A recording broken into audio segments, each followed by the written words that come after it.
Good morning, everyone. This is Anmol Raika, and today the topic we are going to cover is the factors for the rise of the Bhakti movement.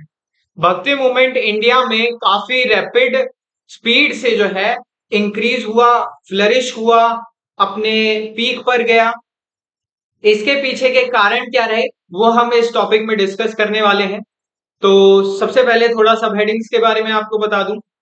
सबसे पहले किसी भी topic, कोई भी topic आपके paper में आता है, आप इंट्रोडक्शन जरूर लिखेंगे, पहली सब हेडिंग, उसके बारे में दो तीन लाइनें लिखेंगे। उसके बाद फिर जैसे यहाँ पे हम फैक्टर्स हमारी हेडिंग है तो हम सारे टाइप्स ऑफ फैक्टर्स डिस्कस करेंगे कि सोशियो पॉलिटिकल फैक्टर्स क्या थे, इकोनॉमिक फैक्टर्स क्या थे, कल्चरल फैक्टर्स क्या थे, रिलीजियस फैक्टर्स क्या थे, की फिगर्स कौन कौन से थे, रीजनल मूवमेंट्स क्या क्या रहे। ठीक है, उसके बाद हम लास्ट टॉपिक, फर्स्ट टॉपिक हमेशा इंट्रोडक्शन रहना चाहिए, लास्ट टॉपिक हमेशा कंक्लूजन रहना चाहिए। ये दो सब हेडिंग्स बहुत इंपॉर्टेंट होती है आंसर राइटिंग में। ओके, तो सबसे पहले हम बात करते हैं इंट्रोडक्शन की। भक्ति मूवमेंट के बारे में आपको बेसिक कुछ बातें पता होनी चाहिए, और यही बेसिक बातें आप इंट्रोडक्शन में लिखेंगे। इंट्रोडक्शन में हमें बहुत सारी बातें नहीं कहनी होती। ठीक है, सबसे पहले हम बताएंगे कि भक्ति मूवमेंट जो है वो साउथ इंडिया से नॉर्थ इंडिया की तरफ स्प्रेड हुआ था। ठीक है, उसके अलावा फिर आप कहोगे कि इसका जो एम्फेसिस था वो इस बात पे था, डिवोशन यानी कि भक्ति जो है अपने आप को समर्पित कर देना, devotion to a personal God, एक पर्सनल गॉड पे आपका समर्पण, आपकी भक्ति, इसी पर एम्फेसिस रहता था भक्ति मूवमेंट। उसके अलावा फिर आप बताओगे कि क्या क्या फैक्टर्स आप कवर करने वाले हो। तो आप सोशियो पॉलिटिकल कवर्स फैक्टर करने वाले हो, economic factors, cultural factors, religious factors, और इन सारे फैक्टर्स का कंट्रीब्यूशन था भक्ति मूवमेंट के राइज में। ठीक है, तो इंट्रोडक्शन के बाद हम टॉपिक पे चलते हैं सोशियो पॉलिटिकल फैक्टर्स। अब वो क्या सोशियो पॉलिटिकल फैक्टर्स है।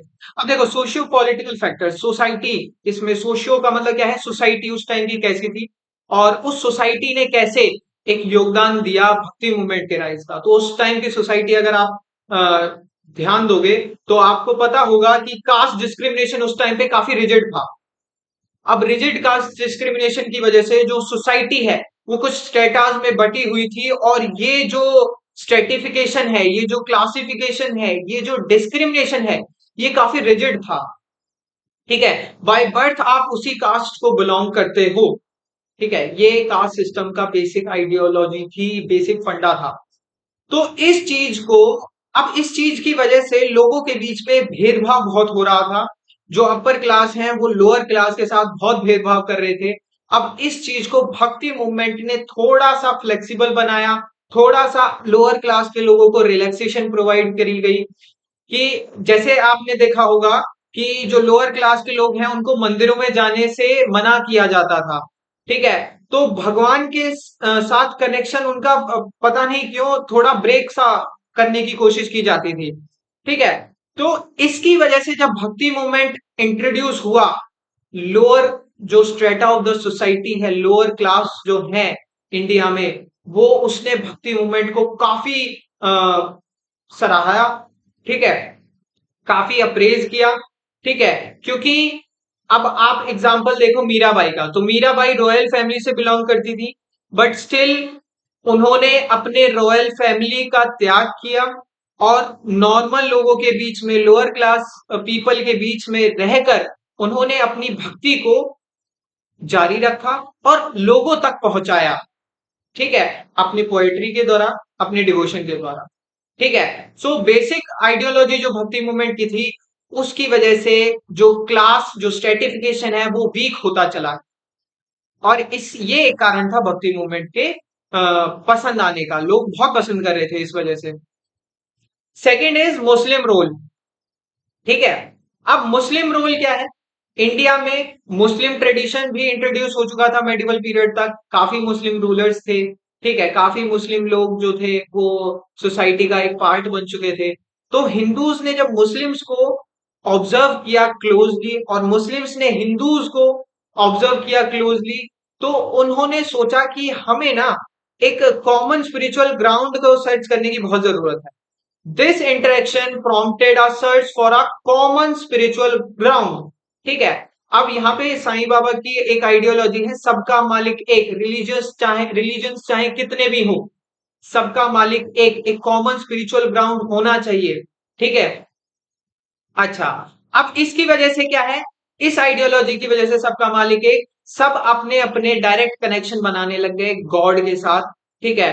Beyond the confinement of any religion, किसी भी रिलीजन से बढ़कर वो पर्सनल गॉड है हमारे लिए। ओके। कोई रिलीजन का रोल थोड़ा कम कर दिया भक्ति भक्ति मूवमेंट ने, और जो डिवोशन है टुवर्ड्स द पर्सनल गॉड उसको इंक्रीज कर दिया। और ये भी एक बहुत ही काफी इंपॉर्टेंट फैक्टर है भक्ति मूवमेंट के वाइड स्प्रेड का। Okay. Next thing is economic factors. अब इकोनॉमिक फैक्टर्स क्या रहे, अब जैसे उस टाइम पे इकोनॉमिक सोसाइटी अगर आप देखोगे तो ट्रेड जो है काफी फ्लरिश कर रहा था, अर्बनाइजेशन जो है काफी बढ़ रहा था, धीरे धीरे काफी बढ़ रहा था। स्टार्टिंग तो काफी पहले हो चुकी थी अर्बनाइजेशन की, अब बस वो इंक्रीज हो रहा था। ठीक है। जिसकी वजह से ट्रेड में क्या होता है कि यहाँ के लोग वहां जाते हैं ट्रेड करने, वहां के लोग यहाँ आते हैं, तो इसकी वजह से क्या है, आइडिया जो स्प्रेड हो रहे थे बहुत ही दूर दूर तक, बहुत ही रैपिडली। ठीक है। एक जगह से दूसरी जगह जो भक्ति मूवमेंट की आइडियोलॉजी थी वो काफी जल्दी फैल रही थी। ठीक है। Greater exchange of cultural and religious ideas, यहाँ पे एक लाइन जो है आप देखोगे, a greater exchange of cultural and religious ideas. Religious और कल्चरल आइडियाज काफी ज्यादा आमतौर पर एक्सचेंज होते थे जब भी कोई ट्रेड चल रही होती थी उस दौरान। ठीक है। तो इसकी वजह से अब जब आइडियोलॉजी दूसरे लोगों तक पहुंची, उन्हें पता चला भक्ति मूवमेंट ये है, उन्हें अच्छा लगा, तो ये वाइड स्प्रेड का एक रीजन बना, अर्बनाइजेशन एंड ट्रेड। ठीक है। Next is patronage by rulers and merchants. जो बड़े बड़े राजा महाराजा थे, बड़े बड़े व्यापारी थे, उन्होंने इसको सपोर्ट प्रोवाइड करा। Patronage is kind of a support. ठीक है। सपोर्ट प्रोवाइड करा किन्होंने, रूलर्स ने एंड मर्चेंट्स ने। अब इसका रीजन देखो, इकोनॉमिक फैक्टर्स में हम ये क्यों पढ़ रहे हैं, क्योंकि रूलर्स और मर्चेंट्स ही थे जो कि ज्यादातर इकोनॉमी संभाल रहे होते थे किसी भी टेरिटरी में। ठीक है। अब किसी भी टेरिटरी में जो रूलर्स एंड मर्चेंट्स है, जब वो इस चीज को सपोर्ट करेंगे, ठीक है, तो उसका एक ज्यादा वाइड स्प्रेड होना बहुत जो है इजी हो जाता है। ठीक है। इन्होंने इनफैक्ट हेल्प सिर्फ ऐसे नहीं करी कि उन्होंने प्रमोट किया, उन्होंने प्रमोट कैसे करा, उन्होंने टेम्पल्स बिल्ड करवाए, उन्होंने गैदरिंग्स ऑर्गेनाइज करवाई।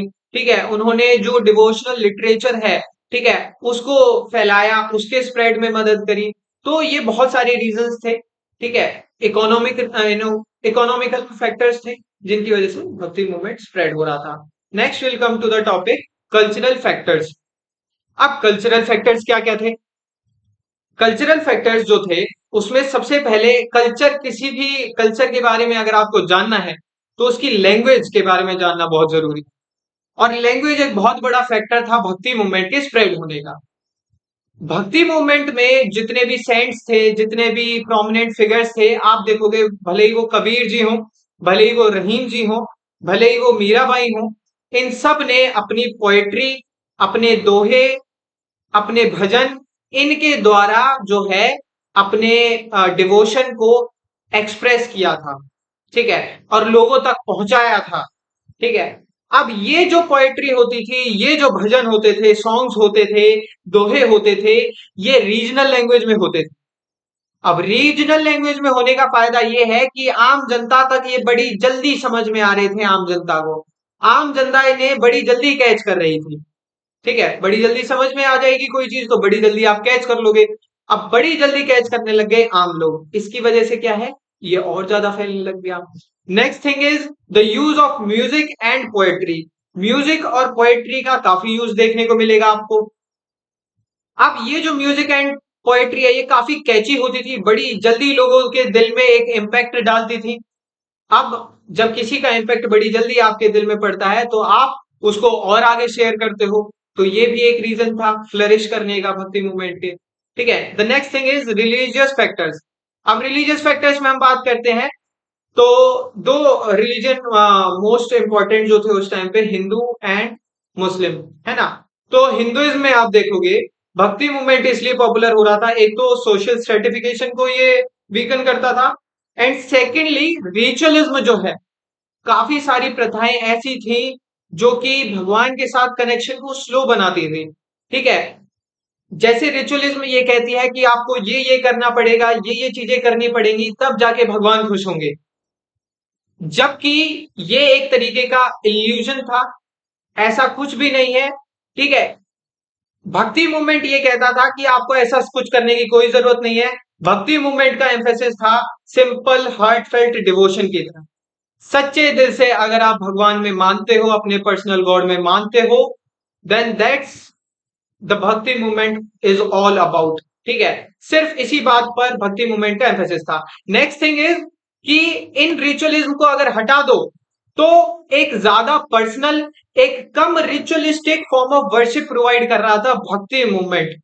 ठीक है, अच्छा, उसके अलावा अब बात करते हैं इस्लाम में कैसे भक्ति मूवमेंट इतना फ्लरिश कर रहा था। ठीक है, क्योंकि देखो, इस्लाम में ऑलरेडी सूफिज्म था। अब सूफिज्म और भक्ति मूवमेंट को अगर तुम कंपेयर करके देखो तो इसमें काफी सिमिलैरिटीज थी। भक्ति मूवमेंट भी एक सिंपल हार्टफेल्ट डिवोशन की बात करता था और सूफिज्म भी सिंपल हार्टफेल्ट डिवोशन की बात करता था। भक्ति मूवमेंट में पोएट्री, सॉन्ग्स, भजन्स का इस्तेमाल हुआ, तो सूफिज्म में कव्वालीज, डिवोशनल सॉन्ग्स का इस्तेमाल हुआ।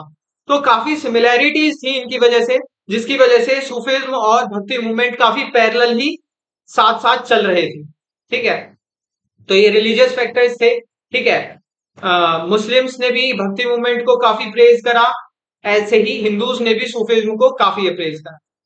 And then will come to key figures. Key figures और रीजनल मूवमेंट्स क्या थे। अब रीजनल मूवमेंट्स क्या है, अलवर्स और नायनर्स जो थे वो रीजनल मूवमेंट्स काफी जो है उसको वाइड स्प्रेड करते थे।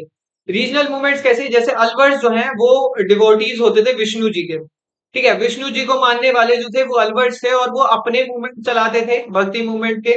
ठीक है, और डिवोटीज ऑफ शिवा जो है नायनर्स। ठीक है, ये नायनर्स जो थे ये शिवा के भक्त थे और ये अपना मूवमेंट चलाते थे। साउथ इंडिया की खासतौर से हम बात कर रहे हैं यहाँ पे। ठीक है, साउथ इंडिया में नायनर्स और अलवर्स होते थे। ठीक है, और ये भक्ति के गीत गाते चलते थे, एक जगह से दूसरी जगह ट्रेवल करते थे। ऑलराइट, तो ये रीजनल मूवमेंट्स की बात हो गई। अब हम बात करें सेंट्स ऑफ नॉर्दर्न इंडिया, कौन थे प्रोमिनेंट फिगर्स। तो प्रोमिनेंट फिगर्स थे कबीर जी। ठीक है, जो कि हिंदुइज्म और इस्लाम में यूनिटी की बात करते थे। एक मैसेज होता था उनकी बातों में, उनके दोहों में, कि यूनिटी होनी चाहिए हिंदुइज्म और इस्लाम के बीच में। सेकेंडली तुलसीदास जी, जिन्होंने रामचरितमानस लिखी। ठीक है, ये भी बहुत बड़े भक्ति मूवमेंट के एक प्रोमिनेंट फिगर रहे हैं। ठीक है, जिन्होंने रिलीजियस ऑर्थोडॉक्सी को कंडेम किया। कंडेम मतलब उनको मतलब अप्रेज नहीं करा, उनकी थोड़ा वो करा, उसके अपोज इन्होंने बातें कही कि ऑर्थोडॉक्स होने से कुछ नहीं मिलेगा। भक्ति इतनी कॉम्प्लेक्स नहीं है कि तुम्हें ये सब करना पड़ेगा, ये सब रिचुअल्स करने पड़ेंगे तब जाके तुम्हें भगवान की प्राप्ति होगी। बल्कि रिलीजन जो है वो आपको एक बहुत ही सिंपल हार्टफेल्ट तरीके से फॉलो करना चाहिए। तुम्हें अपने पर्सनल गॉड पे बिलीव होना चाहिए, दैट्स इट। ठीक है, कोई सोशल डिस्क्रिमिनेशन नहीं होना चाहिए। भगवान अपने भक्तों में भेदभाव नहीं करते, तो हम भेदभाव क्यों करते हैं आपस में। ठीक है, तो ये कुछ की फिगर्स और रीजनल मूवमेंट्स थे। ठीक है, आई होप आपको यहां तक पूरी पिक्चर क्लियर हो गई होगी कि कौन कौन से फैक्टर्स थे भक्ति मूवमेंट के राइज होने के। ठीक है, और कंक्लूजन में भी आप इन्हीं सब बातों को कंक्लूड कर देंगे कि this movement was all about love, equality and use of vernacular languages. और इन्हीं वजह से इक्वालिटी प्रोवाइड कर रहा था। इसमें affection towards the personal God, affection मतलब भगवान से जो लगाव है वो ज्यादा झलक रहा था इसमें। ठीक है, क्योंकि रिचुअलिज्म को ये अपोज कर रहा था ना, तो एक अफेक्शन ज्यादा इंक्रीज हो रहा था, इक्वालिटी इंक्रीज हो रही थी, और वर्नेकुलर लैंग्वेज की वजह से इम्पैक्ट ज्यादा हो रहा था। ठीक है, तो ये कुछ इंपॉर्टेंट रीजंस थे। ठीक है, जिनकी वजह से ये जो भक्ति मूवमेंट है ये काफी फ्लरिश कर रहा था। आई होप आपको ये टॉपिक जो है अब समझ में आ गया होगा, एंड आई होप आप आंसर राइटिंग में ये आपको काफी हेल्प करेगा। So that's it for today's video. Thank you and have a nice day.